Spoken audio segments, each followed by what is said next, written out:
Madame, monsieur, bonsoir. Merci d'être avec nous et de nous faire confiance. Eh bien, ce soir, dans Stade 24, la compétition africaine ou les compétitions africaines avec la Ligue des Champions, avec nos deux représentants, la JS Kabylie et le Chebeb Briadi de Belouizdad, et la Coupe de la Confédération avec la JS Saoura et l'USMA d'Alger. C'est l'événement, bien évidemment, de Stade 24. Et puis des hauts et débats consacrés à la dernière sortie du président de la Fédération algérienne de football, Djahid Svizev, qui est revenu sur le contrat de Belmadi, sur l'équipementier, sur la DTN, sur les académies.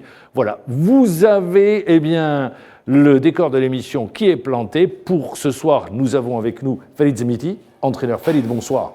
Bonsoir Mahmoud, merci pour l'invitation. C'est nous qui vous disons merci d'être avec nous. Sid Ahmed, bonsoir. Bonsoir Mahmoud Joubour, bonsoir à notre invité. On va dérouler toute cette actualité dans Stade 24 en débutant avec l'événement.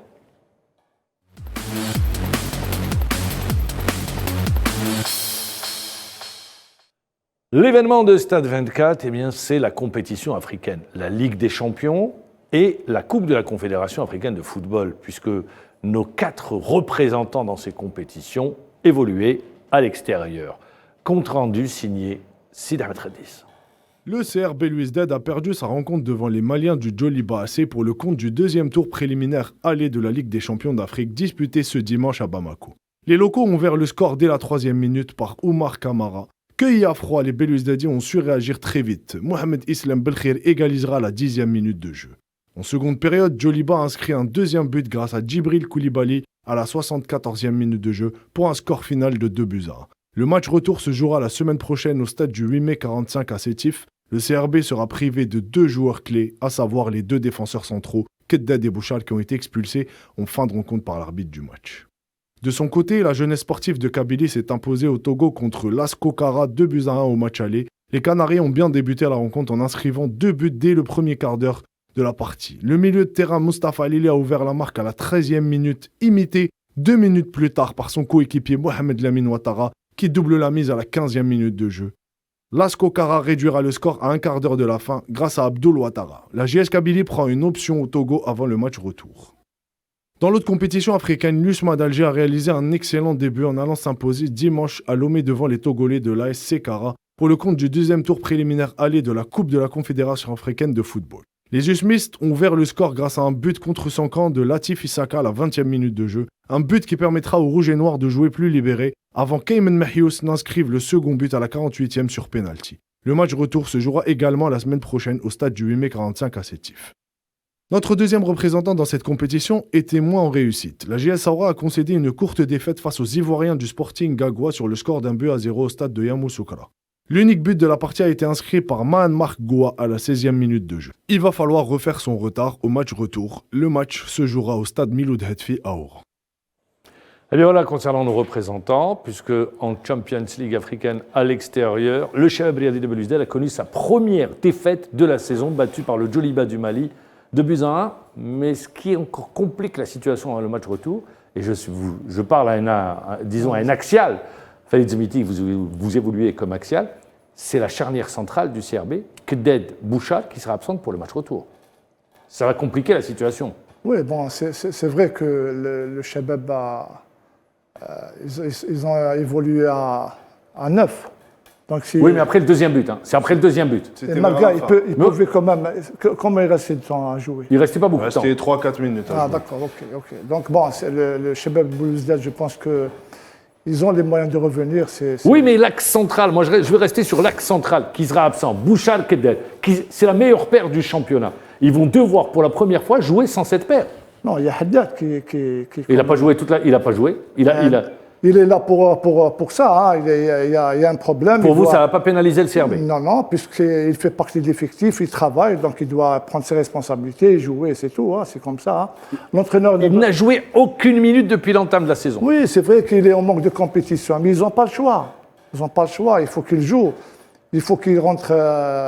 Haddad avec, je ne sais pas. Abslam, voilà. Donc, il a.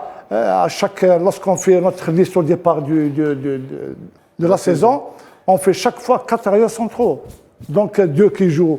Mais ceux-là, ils n'ont pas joué, c'est vrai, mais ils sont là pour ça. Pour vous, ça ne va pas pénaliser? Non. Vous partagez cet avis? Oui, parce que sur un match... Parce que Haddad, rappelons-le, blessé. Oui. Il n'a pas, donc physiquement à il est savoir amoindri. Si il n'est pas au mieux physiquement. Après, il ne faut pas oublier que... Il y a l'option Belkhiter, qui peut rentrer dans l'axe. Je pense pas. Haddad sur un match peut faire l'affaire. Et surtout que l'entraîneur El Kouka avait programmé des matchs amicaux. Haddad avait joué. Donc, c'est-à-dire qu'il avait pris l'initiative de faire jouer ceux qui étaient en manque de temps de jeu. Donc il y a eu 2 ou 3 matchs amicaux pour ceux qui ne jouaient pas en championnat. Donc Haddad, sur un match, je pense qu'il peut tenir son rôle facilement avec Ait Abdeslam en second axial. Très bien, mais sur le contenu du match, le CRB est passé à côté. Ils ont raté leur entame de match. La deuxième mi-temps, ils ont essayé de se reprendre, ils n'y étaient pas. Même si on est en début de saison, la répétition des matchs, est-ce qu'on ne voit pas cette équipe monter en puissance? Non, on peut rater. On peut rater un match. Bien sûr qu'on peut rater. Il y a un match retour, il faut se ressaisir. Et je pense que le CRB a tous les moyens pour revenir et se qualifier. Hein.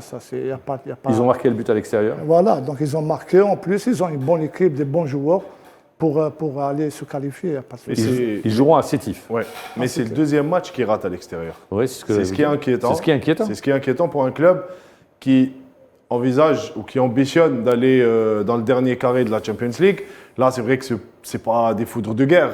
Vous prenez l'Espérance de Tunis, ça a été battu. 2-1 sur le match. Bon, ça peut arriver. Oui, ça peut arriver sur un match. Mais là, c'est deux sorties consécutives où le CRB se fait malmener et présente un visage complètement méconnaissable. Sur les 90 minutes, il n'y était pas. D'ailleurs, quand on voit le second but de Djoliba, le défenseur, il se balade. Il est tout seul. L'attaquant, il est à 2 mètres du défenseur. Il y a un temps de retard sur les anticipations. Donc, c'est la deuxième sortie de suite où le CRB fait vraiment peur sur ces matchs de compétition africaine. Alors, je ne sais pas si vous avez vu... Oui, allez-y. Non, je pense qu'ils vont réagir, ça c'est clair. Très bien, on attend une réaction, ils joueront à Sétif. Est-ce que vous avez vu la conférence de presse des Cookies? Non, je n'ai pas vu. Ouais, vous avez vu? Oui. Les Maliens, ils ont utilisé... Des aiguilles. Des aiguilles pendant le match. Sérieusement, ils ont utilisé des aiguilles pour taper, dès que les joueurs avaient des contacts, ils plantaient des aiguilles. Ça a fait sortir les joueurs du match. Hein. Oui. Ça déstabilise, ça déconcentre. D'ailleurs, je pense que c'est pour cette raison que Bouchard a eu ce geste envers l'attaquant malien, où ça lui a valu le carton rouge. Mais après, depuis le temps, je pense qu'on en a joué, coach aussi.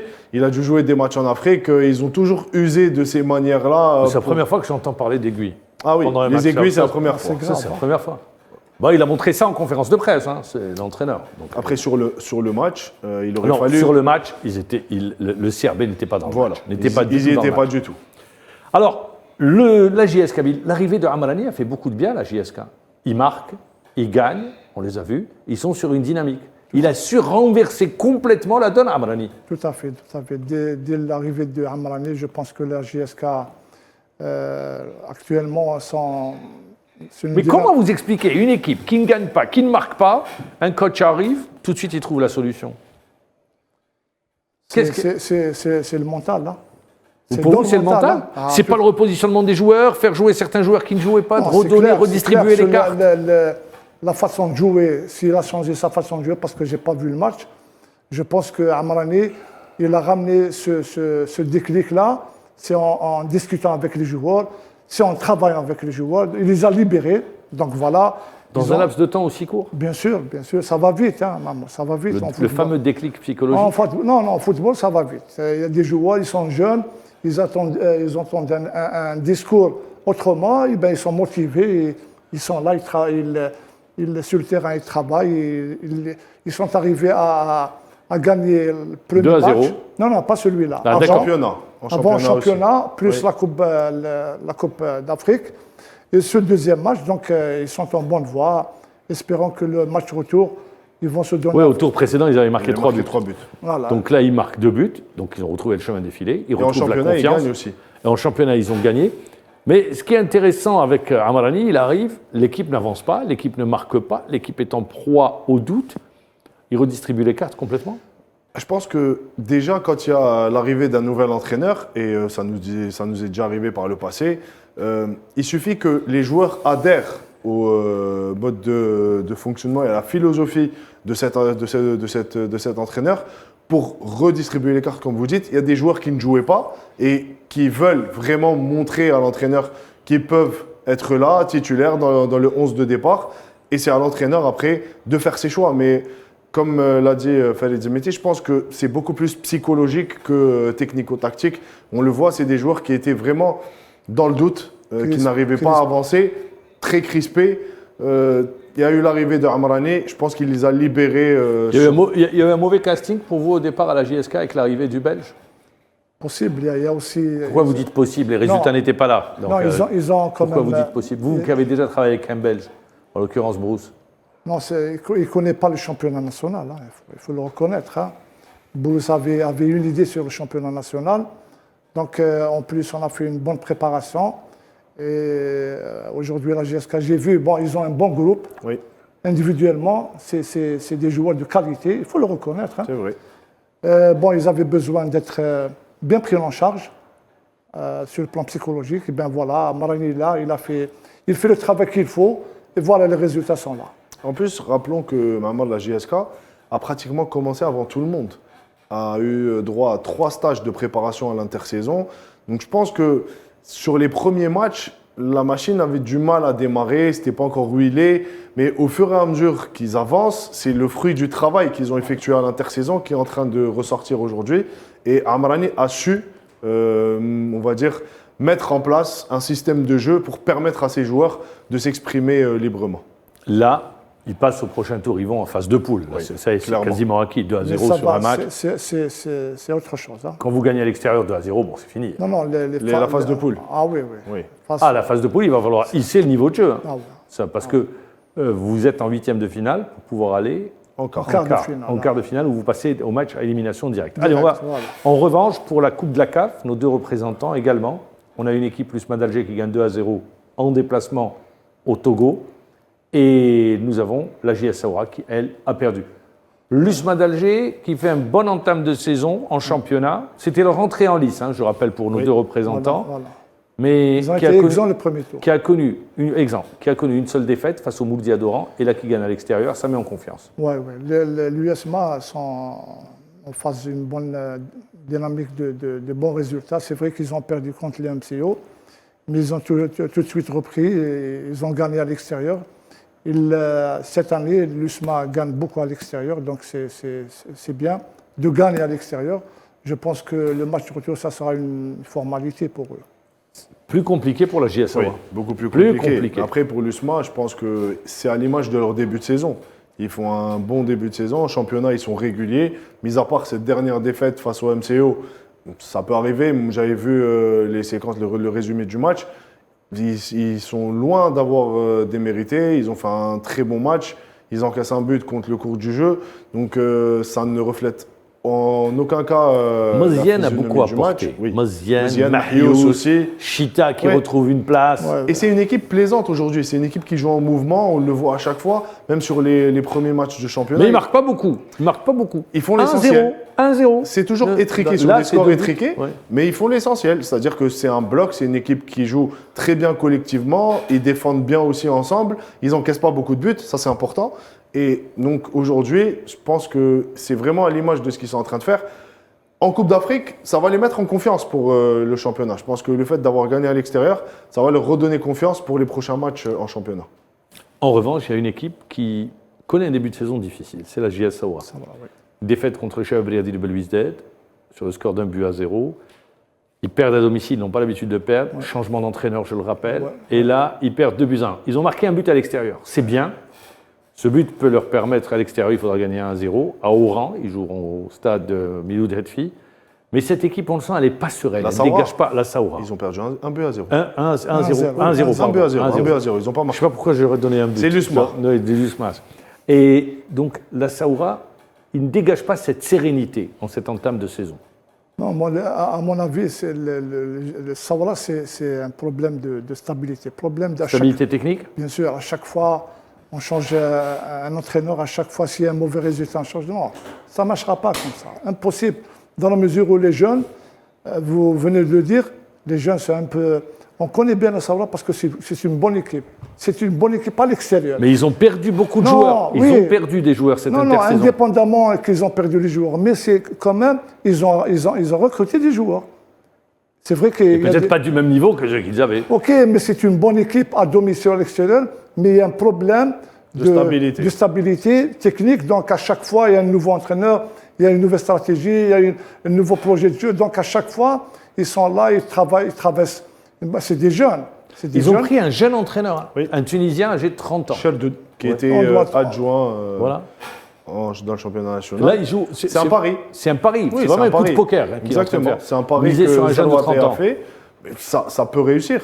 Il y a Djali dans l'équipe qui est dans la continuité, qui connaît bien la maison. Il faut laisser les gens travailler. Non, pour avoir des résultats et avoir, si vous voulez, votre équipe progresse de match en match ou de saison en saison, il faut laisser les gens travailler.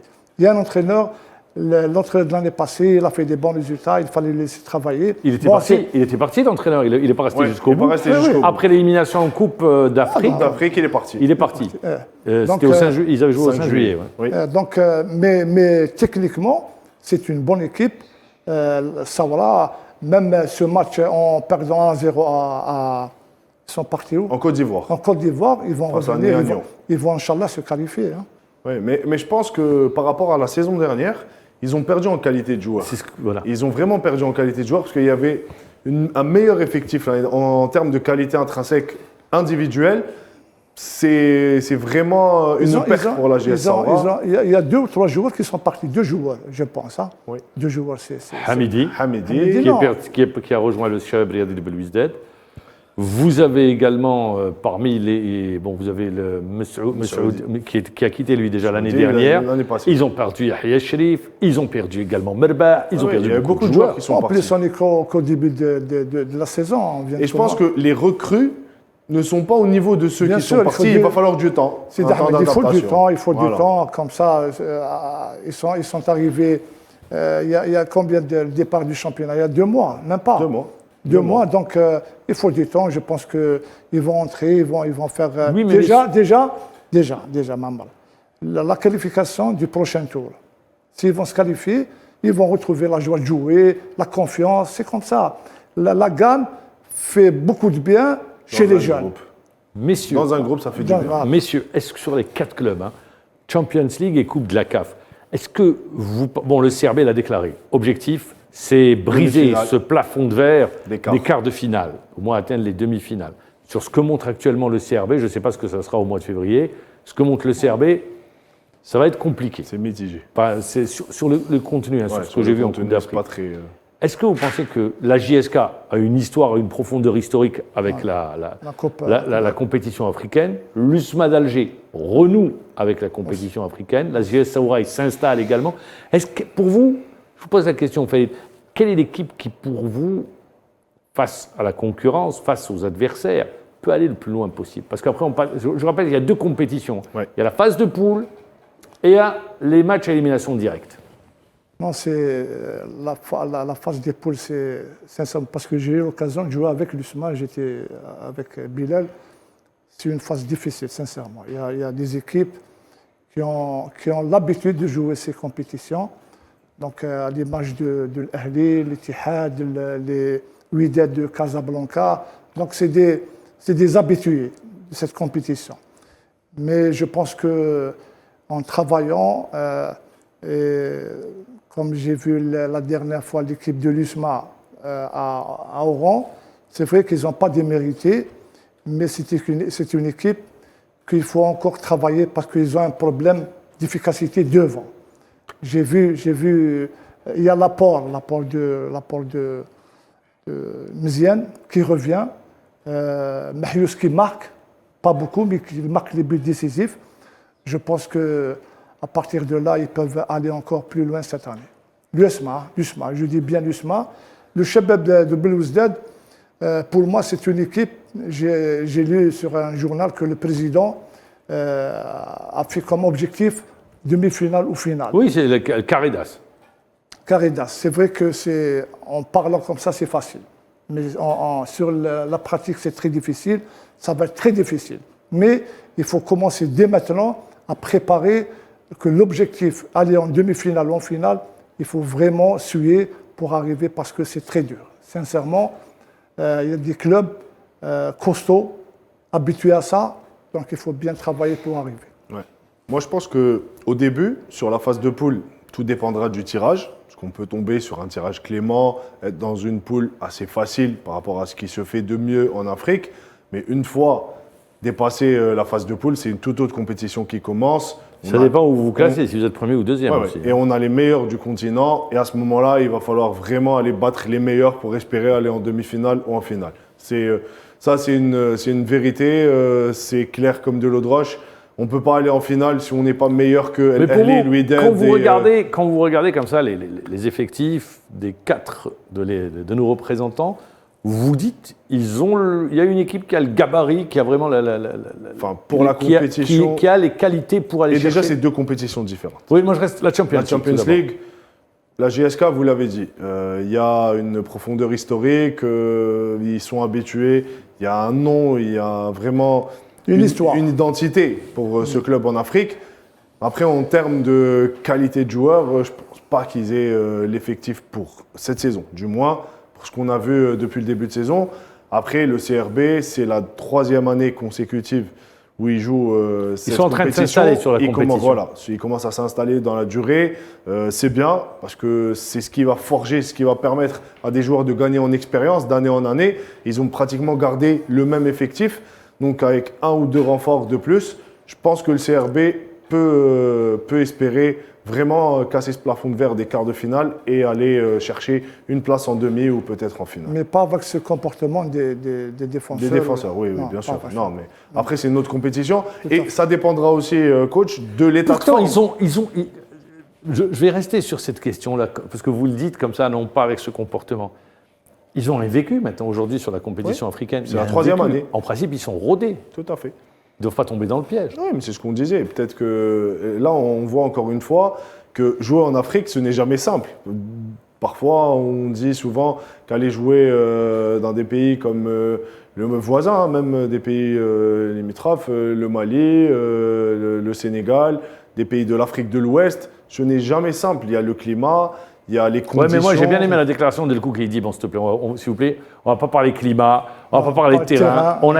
Ils ont été meilleurs que nous. Oui, oui. Ouais, il le reconnaît. Mais ça, c'est une vérité, Mamar. Qu'on le veuille ou non, on en a joué des matchs en Afrique. Ce n'est jamais évident. C'est une toute autre atmosphère. C'est vraiment compliqué et difficile de s'y habituer. Donc aujourd'hui, je pense que avec un autre comportement, et comme je dis, ça dépend de l'état de forme dans lequel seront les joueurs. Parce qu'aujourd'hui, c'est les tours préliminaires. Après, on sera dans la phase de poule. Et au mois de février, il va falloir être compétiteur. Et il y a le CHAN qui passe par là. Exactement. Très bien. Il y a le CHAN en janvier. C'est une bonne leçon, maman. Ouais, il y a le CHAN qui passe par là, donc tout dépendra de l'état de forme des joueurs, les blessures. Il faudra gérer tout cela. Et comme le CRB a plus de 5 ou 6 joueurs. 7 joueurs. Voilà, exactement. 7 joueurs en équipe à prime. Donc ça va être compliqué. 2 entraîneurs algériens, 2 entraîneurs étrangers sur les clubs engagés dans les compétitions africaines. Tunisien, El Kouki Amrani pour la Champions League. Tunisien, la JS Saoura. Et Boualem Sherif. C'est du 50-50. Donc, l'entraîneur, c'est... C'est quoi? C'est monsieur 50%. Hein.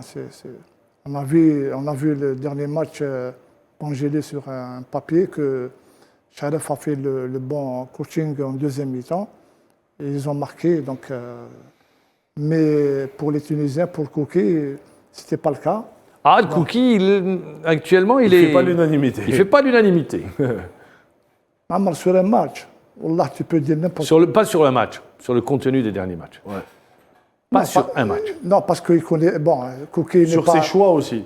Voilà, sur ses choix. Ses choix post-problème, le Kouki. Oui. Par exemple, un joueur comme Selmi, qui a de l'expérience, qui ne joue pas, surtout qui n'est pas blessé. Alors que vous avez des joueurs blessés, qui n'ont pas beaucoup de temps de jeu, qui se retrouvent. Donc ça pose des problèmes. On est qu'au début de la saison, il y a 27 joueurs. Donc il faut être patient, il faut travailler. La concurrence fait progresser, Mahammar. Donc il faut qu'il travaille. Quand vous êtes juste. Ah, il faut être juste aussi. Bien sûr. Il faut être juste. Je pense que le CRB va jouer sur 80 francs, certainement. Oui. Donc, la Coupe d'Algérie revient. Il a besoin de tout le monde. Il a besoin de tout le monde. C'est vrai. Donc tout le monde doit se préparer.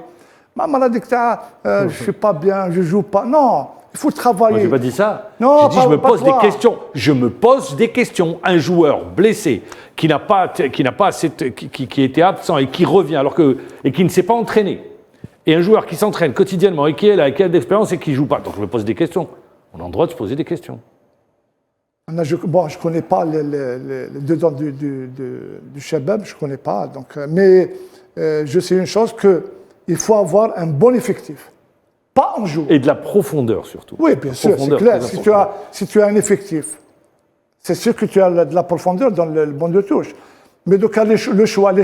Bon, c'est à lui, donc je sais pas mais comment... après, c'est vrai, je suis d'accord. Pour les choix, je suis d'accord. Mais après, il ne faudrait pas qu'il y ait de l'injustice dans les choix, parce que les joueurs, à un moment donné, s'ils voient qu'il n'y a pas une concurrence saine qui est installée par l'entraîneur, ils vont lâcher à un moment donné, ils vont se dire, bon, de toute façon, lui, qu'on soit là, qu'on soit prêt ou pas, il préfère faire jouer quelqu'un qui est blessé plutôt que nous. Donc, il peut créer une certaine division dans le vestiaire. Non, je ne pense pas qu'un entraîneur fait jouer un blessé en laissant un bon joueur. Il l'a fait avec je ne sais pas, c'est par Djoliba contre Djoliba. Selmi qui était... Selmi qui était lui qui pouvait jouer, qui était sur le banc des remplaçants. Et au milieu de terrain, il y avait mis le joueur dont le nom ne me revient pas, qui a été mis, qui ne s'est pas entraîné.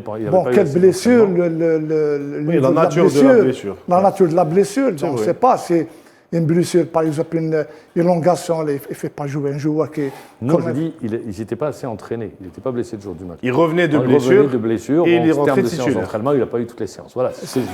Non, l'essentiel dans tout ça, c'est que l'effectif du CRB, je sais qu'ils ont un bon effectif. Il faut qu'ils travaillent beaucoup parce que, à partir de en plus, ils vont avoir des matchs tous les 3 jours. Voilà. Tous les 3 jours. Très bien. Donc, à partir de là, tout le monde aura la chance de jouer. Très bien. Donc, il faut se préparer, surtout mentalement. Mentalement, les joueurs algériens sont ailleurs. Ils ne veulent que parler. Non, travaille. Et demain, tu auras ta chance.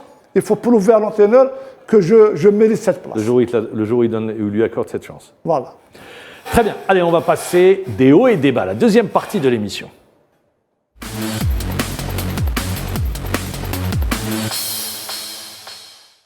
Des hauts et des bas consacrés à la dernière sortie du président, sortie médiatique, du président de la Fédération algérienne de football, M. Djahid Zvizef. Retour sur cette dernière sortie, signée Nariman Zakar. Invité de l'émission Football Magazine sur les ondes de la radio Chaîne 3, le président de la Fédération algérienne de football, Djahid Zvizef, est revenu sur plusieurs points concernant l'équipe nationale et notamment l'avenir du sélectionneur Djamel Belmadi. Le président de la FAF l'a annoncé lui-même, Djamel Belmadi va continuer à s'installer dans la durée pour un nouveau cycle avec l'équipe nationale. Alors même que les détails de son nouveau contrat n'ont pas été signés, il est acté que Djamel Belmadi restera l'entraîneur de l'équipe nationale. Ce cycle, qui devrait s'étendre jusqu'à la Coupe du Monde 2026, n'a pour heure pas été précisé dans les détails. D'éventuels objectifs de performance ou de résultats ne sont pas connus. Djahid Zvizef est aussi revenu sur la question du DTN. Bien que la Fédération algérienne de football poursuit sa restructuration, son président a annoncé que le prochain directeur technique national serait connu à l'aube de l'année 2023. Le poste de DTN, bien que méconnu, est essentiel dans toute fédération. Il donne les grandes lignes de la politique sportive et s'occupe notamment de la formation et du perfectionnement des cadres sportifs. Ainsi, pour une fédération telle que la FAF qui souhaite miser encore sur la formation en dépit des récentes fermetures d'académies, le DTN incarne un pivot dans un projet qui s'inscrit sur le long terme. À ce sujet, le président de la fédération a annoncé la reprise de la formation des jeunes de l'académie de Sidi Bel Abbès. Après avoir décidé de suspendre la formation pendant une année, en attendant de mettre en place une nouvelle promotion, comme nous l'a expliqué le chef de département formation de l'instance fédérale Tawfiq Qureshi, la FAF a finalement décidé de relancer la formation des jeunes déjà inscrits l'année dernière. Ça, c'est les U17 après leur victoire en Coupe arabe. Alors, Belmadi, c'était dans l'air, c'était acté, il a donné 4 ans. C'est-à-dire, on part sur un nouveau cycle avec 2 Coupes d'Afrique des Nations et des éliminatoires de la Coupe du Monde. La reconduction, le maintien de Djamel Belmadi à la tête de l'équipe nationale, qu'est-ce que vous dites, vous ? Non, pour moi, sincèrement, c'est une très bonne chose. Pourquoi très bonne chose ? Parce que pour plusieurs raisons. Alors, vous allez nous dire, expliquez-nous, pour quelles raisons ? Dans la continuité, la stabilité, il connaît bien le groupe, c'est un gars qui travaille, il est là, il faut l'encourager parce que il fait du bon boulot. Il est en train de reconstruire l'équipe nationale. Donc je pense que c'est une sage décision de la part du président de la fédération. Jamel Belmadi l'avait dit, si on s'était qualifié au mondial, après le mondial, j'aurais quitté mes fonctions d'entraîneur national. L'objectif n'a pas été atteint, on ne va pas refaire l'histoire. Là, il repart, et comme le dit Farid, on repart sur un nouveau cycle de reconstruction. Dans l'histoire du football national, si mes souvenirs sont bons, et ils sont bons, c'est la première fois qu'un entraîneur reste aussi longtemps. On en avait parlé la fois passée. On est dans la lignée des Allemands, là. Exactement. C'est la première fois, parce que les Allemands, ils n'ont pas beaucoup changé, ils ne changent pas beaucoup d'entraîneurs. Tout à fait. Et comme moi, je rejoins... Deschamps en France, voilà. Surtout sur ce poste-là de sélectionneur, comme l'a si bien dit Khalid Zemeti, c'est quelqu'un qui connaît bien la maison, qui connaît le groupe. Pour moi, c'est un nouveau challenge. Comme c'est un compétiteur, il n'a pas voulu abandonner, vous l'avez dit, cette élimination a vraiment chamboulé la donne au sein de l'effectif de notre équipe nationale et ça a redistribué beaucoup de cartes. Beaucoup voulaient, après cette élimination, après cet échec, que Jamel Belmadi parte. Au contraire, lui a voulu relever le défi. Et vous l'avez dit, Jahed Zivzef. Quand vous dites beaucoup, bon, ça fait débat. Moi, je ne sais pas si c'est beaucoup. Oui, ça fait débat, mais. Ça fait débat en disant, bon, pour certains, il fallait un renouvellement, un nouveau discours. Mais je vais vous dire pourquoi. Voilà. Parce qu'il y a eu certains dérapages en termes de communication de la part de Jamel Belmadi à un moment donné, alors qu'on avait toujours mis en avant sa façon de communiquer. Juste après l'élimination, on l'a vu un peu perdu. Il était dans le flou. Ça lui a fait mal. C'est-à-dire qu'on n'avait pas ce Jamel Belmadi serein, confiant, qui maîtrisait sa communication. Mais par la suite, il l'a retrouvé. Tout de suite après, une fois que le premier rassemblement, juste après l'élimination, a eu lieu, on a retrouvé le Jamel Belmadi qu'on avait connu au début et prêt à relever le défi. Il avait changé de discours d'ailleurs. On l'a vu serein, sage sur les décisions. Il savait où il allait. Très bien, ça c'est sa communication. On a parlé de sa communication. Moi je vais rester avec vous sur un aspect reconstruction avec 2 Coupes d'Afrique des Nations, dont une qui pourrait se dérouler en Algérie. Oui, en 2025. En 2025, ça pourrait se dérouler en Algérie, parce que l'Algérie sera candidate pour l'organisation.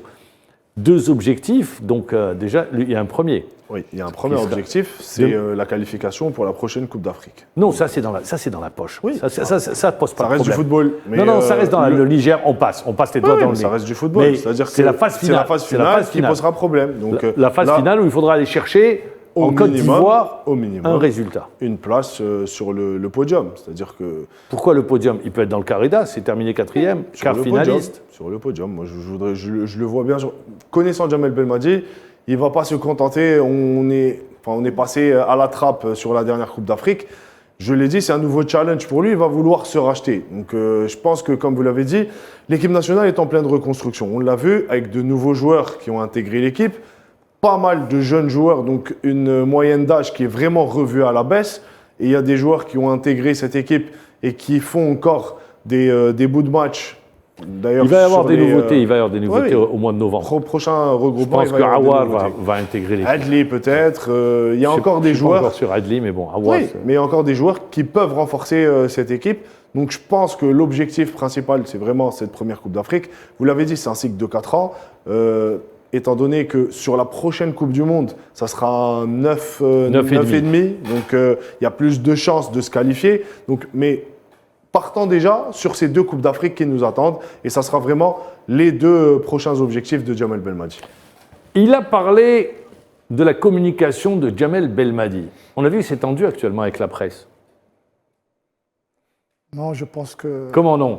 Non. Il y a eu un communiqué de la fédération où aujourd'hui, du côté de la fédération, du côté du staff de Jamel Belmadi et lui-même, ils sont en train de réfléchir à un nouveau mode de communication. Par exemple, plus de conférences avant les stages, juste avant match, après match, ou si la conférence est limitée sur des sujets bien précis. Mais rappelons ce qui a causé ça, Mamar. On voit que c'est tendu. Il y a de la tension. Mais la cause de tout ça, c'est le fait d'avoir pris une photo sur le tirage au sort du CHAN qui a eu lieu à l'Opéra d'Alger. Jamel Belmadi avait sorti son téléphone pour voir le résultat. Ça, c'est son intimité. Ça, voilà. il n'avait pas donc, le faire. un journaliste ou un caméraman. On nage en plein paparazzi. Exactement. On est en plein délire paparazzi, à la recherche du moins de petits trucs sur la vie de Jamel Belmadi. Bon, là, il était sur le match de West Ham. West Ham, Wolverhampton. Et là, c'est la goutte qui a fait déborder le vase. Tout à fait. Non, il faut respecter, moi, je pense, l'intimité des gens. Bon, Qu'est-ce que vous dites? Il faut faire la part des choses. Oui. Ouais. Belmadi était, ce jour-là, était un invité. Oui. OK. Très bien, on est d'accord. Donc, il était en offre, donc je suis libre, je suis venu, je ne vois pas. Pourquoi? C'est vrai que c'est une personne, c'est un nom public. Oui, c'est une personnalité. Oui, mais son téléphone, c'est son téléphone, on n'a pas à aller filmer son téléphone également, à prendre la photo de son téléphone. OK, OK. Non, j'arrive. Oui. Il aurait pu être sur un autre truc, hein, Voilà. pas sur les matchs. Non, c'est un nom public. Bon, il est rentré, je peux le prendre en photo parce que c'est Belmadi, parce que c'est comme ça. C'est l'entraîneur national. C'est comme ça, c'est comme ça. C'est tout. Mais le prendre en photo et la lancer Et montrer le contenu. un peu partout, Sur les réseaux. il y a un problème d'intimité. Oh. Donc il est pas en fonction, il n'était pas en fonction. Non, mais en plus, prendre le contenu de son portable, de ce qu'il regarde. Non, je sais pas, parce que je sais. Il y avait, bon, je vous le dis, il y avait le contenu, il était en train de regarder le match. C'était une application de résultats. Il était sur le match de West Ham face à Wolverhampton pour voir ce que faisait Mais je dis, West Ham. ça, Après, j'ai bien dit, c'est la goutte qui a fait déborder le vase. Non, il faut se respecter, sincèrement. Anna, je dis qu'il faut se respecter, il faut converser sur le même sens, parce qu'il y va de l'équipe nationale, c'est l'Algérie, il faut travailler ensemble. On peut poser des questions à l'entraîneur national, on peut lui poser des questions. Bien sûr, bien sûr. Mais allez toucher. Il y a des moments, bon, c'est Ahmed là, il y a des, en ce qui concerne les conférences de presse, il y a des moments, l'entraîneur, il a perdu le match, il n'est pas bien, il rentre, il n'est pas... Dès que tu le piques, il peut dénoncer. Mais ça peut aller en vrille. Bien sûr, c'est clair, ça, c'est clair. Oui, mais là, c'est encore plus grave. C'est-à-dire que sur un match, on peut titiller l'entraîneur, on peut lui poser une question sur la façon de jouer, sur le comment, du pourquoi il a perdu un match. Mais là, c'est encore plus grave. Là, on va vraiment dans ce qui se fait, comme l'a dit Mahamar, en termes de recherche intime. Je trouve que c'est aberrant d'aller et de poster ce qu'il y avait sur les réseaux sociaux, le contenu du téléphone. C'est pour ça que je dis aujourd'hui, c'est tendu. Ajouté à ce qui s'était passé à la conférence de presse avant, donc tout ça nous donne une situation très tendue. Le rapport ne passe plus. Il faut se respecter, il faut revoir tout, dans le niveau de la fédération et dans sa relation avec la presse. Voilà. Et je pense, Oui. hein, je ne suis pas en train de défendre celui qui a fait ça, mais je pense que en ayant vu ça, il a voulu bien faire et dire que l'entraîneur national est bienveillant, il est sur son téléphone pour voir le résultat de West Ham, pour suivre Ben Rahma, mais après il y a des limites. Il y a des limites à tout. Le portable, c'est intime. intime. C'est intime. Il y a des limites à tout. Où va-t-on? Non, je veux dire, ça peut partir d'une bonne intention, mais il y a des limites. Ça part, je le dis moi clairement, ça part pas d'une bonne intention. Du moment où le gars a zoomé sur mon portable pour regarder ce que je regarde, ça part pas d'une bonne intention. Parce qu'il aurait pu avoir autre chose. Voilà, il faut dire les choses clairement. Oui, mais je pense qu'il y aurait autre chose, il n'aurait pas. Ah, ça, je sais pas. Il n'aurait pas balancé. Question reste posée. Alors, le président de la fédération également, donc on l'a dit, c'est bien, continuité, un travail qui est stabilité technique, Très bien. et puis également les choses, la reconstruction de l'équipe. On va passer à un deuxième sujet, le DTN. Messieurs, je ne sais pas si vous avez regardé de près la direction technique nationale, ce qui se fait en Afrique. Beaucoup de DTN sont étrangers. Oui. Beaucoup. Énormément. Regardez, sauf au Sénégal. Au Sénégal, c'est un Sénégalais, mais ailleurs, le Maroc, c'est un étranger, la Tunisie, c'est un étranger, le Rwanda, c'est un étranger. Cameroun, c'est un étranger. Cameroun, bon, vous pouvez regarder comme ça. Le président dit il va s'appuyer sur la Fédération internationale de football, et notamment sur Arsène Wenger. Je pense qu'il a rencontré pour faire des propositions qui vont être validées pour proposer un profil. Le poste de DTN aujourd'hui est un élément clé, il a toujours été, mais encore plus aujourd'hui, pour une politique, le développement du football. Un DTN, Mahamar, c'est le chef du projet. C'est le chef. Il doit... Étranger ou local? Qu'est-ce que vous dites? Non, on a des compétences. Sincèrement, oui. on a des compétences. Quand vous dites on a des compétences, à qui vous pensez? Non, je ne peux pas citer de nom. Donc, voilà. Il y a un nom comme ça, allez, vous ne me citez pas de nom, mais il y a un nom qui vous vient comme ça en tête? Il y en a 2 ou 3 qui peuvent Très bien. Donc, un DTN... Qui est déjà passé par la DTN? Le nom qui vous vient? Oui, il est passé par la DTN. Très bien. Donc, c'est un monsieur, c'est le garant de la politique sportive. Oui. Donc, Mais il doit venir arriver avec un projet. Bien sûr. Il doit également, quand je dis DTN, il doit également avoir sur ce projet le discuter, échanger. Mais je vous ai dit, maman, c'est un chef. Avec les techniciens. C'est un chef de projet. C'est le chef. Il est là, il a un projet, il est là, il travaille, il a tout un groupe derrière lui. Il ne faut pas l'oublier. Mais il doit avoir l'adhésion de l'ensemble de la famille du football. Oui. Ben c'est clair. Là, Parce que si c'est un DTN qui va s'enfermer dans son bureau et travailler avec les quelques collaborateurs et s'occuper juste des sélections, ils vont jouer, ils ne vont pas jouer, allez, on fait de la prospection et les plateaux, Voilà. pas intéressant. Ça. Non, un des critères de sélection. Regardez les Sénégalais. Regardez ce qu'ont fait les Sénégalais sur le développement du football et les cuvées de jeunes qui arrivent, formés au Sénégal. C'est intéressant à suivre. Il y a une nation aussi qui est en train de faire du bon boulot, on le voit sur les dernières années, c'est la Libye. En termes de jeunes catégories, c'est vraiment ce qui se fait de mieux sur le continent. Même chez nous, ça travaille bien, ça commence à... Il y a de bons jeunes, sincèrement. Bon, moi, je suis de près les jeunes. Il nous reste 5 minutes encore, on va accélérer, on va aller beaucoup plus vite. Il y a de bons jeunes, sincèrement. Il faut, voilà, au niveau de la TTN, il faut prendre ces jeunes, il faut les prendre en charge. Il faut les prendre en charge parce que c'est l'avenir du pays, c'est l'avenir de l'Algérie. Donc il faut les prendre en charge.